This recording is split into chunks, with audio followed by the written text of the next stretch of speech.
స్వామి, ఒక క్షణం మనసు నీతోనే ఉన్నట్టుంటుంది. మరో క్షణం పుష్యమాస శుద్ధ ఏకాదశి నాడు అలవైకుంఠం నుంచి ఇలా భువిపైకి కలియుగ ప్రత్యక్ష దైవమై ముక్కోటి దేవతలతో పాటు మాకు దర్శనాన్నిచ్చేందుకు అలాగే నిలబడున్నావు. నీ దగ్గరికి రాలేకపోతున్నానే.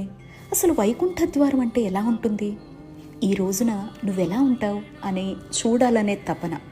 మరోపక్క రోజు కన్నా ఎక్కువగా నిన్ను మనసులో తలుచుకుంటూ ఉంటే మనసే వైకుంఠ ద్వారమైనట్లు, నువ్వే నన్ను చూస్తూ ఉన్నట్లు అనిపిస్తోంది. ఏంటయ్యా ఈ మాయ? ఏది నిజం అసలు? కానీ ఒక్క విషయం, కలియుగంలో మా అందరి కోసం అలాగే నిలబడున్నావు చూడు.